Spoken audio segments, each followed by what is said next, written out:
এত গুরুত্বপূর্ণ গুরুত্বপূর্ণ কথাদ্বয় আমাদের উপহার দিয়েছেন। লক্ষ্য করুন, ভাগবতম জানালেন যে মাতৃবৎ পরিরক্ষন্তম সৃষ্টি সংহার কারকম যো নার্য জ্যোতি দেবেশং ত্বং বিদ্যা ব্রহ্ম ঘাতকম। এই শ্লোকটির তাৎপর্যে জানিয়ে দিলে বলছেন ভাগবতম যে যিনি স্নেহময়ী জননীর মতো,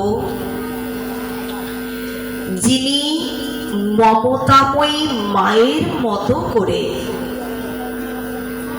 আমাদিগকে সর্বদিক থেকে, সর্বাঙ্গীন দিক থেকে সার্বিকভাবে রক্ষা করে চলেছে, সেই দেব আরাধ্য সৃষ্টি সংহার কারক পরমেশ্বর ভগবান শ্রীকৃষ্ণকে যে ব্যক্তি বা যে মানব অর্চনা করে না, সেই জনই হচ্ছেন ব্রহ্মঘাতী। কত সুন্দর একটা দৃষ্টান্ত, সিদ্ধান্ত, সুসিদ্ধান্ত দিলেন। লক্ষ্য করুন, যারা শ্রী গোবিন্দের অহৈতুক্য কৃপায় করুণায় আজ আমরা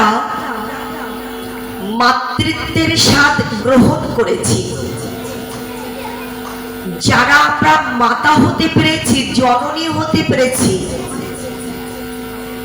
এটিও কিন্তু শ্রী গোবিন্দের অপার করুণা।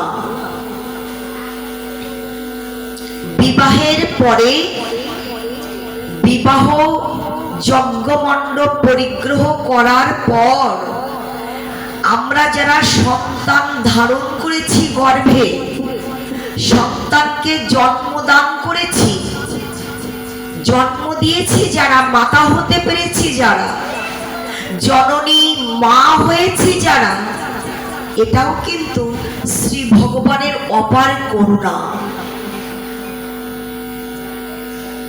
বিবাহ হয়ে গেছে 3 বছর, 5 বছর, 7 বছর, 10 বছর, তথাপিও দেখবেন অনেক মা গর্ভধারণে ব্যর্থ হয়েছেন, গর্ভধারণ করতে পারেন নাই।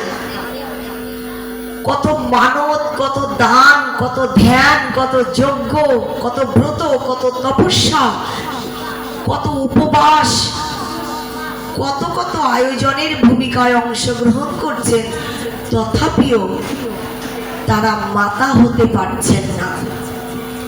সুতরাং শ্রী ভগবানের অশেষ বিশেষ অনুগ্রহে, অনুকম্পায় আমরা যারা মাতৃত্বের স্বাদ গ্রহণ করেছি, এটাও শ্রী গোবিন্দের অপার অনুকম্পা আমাদের প্রতি।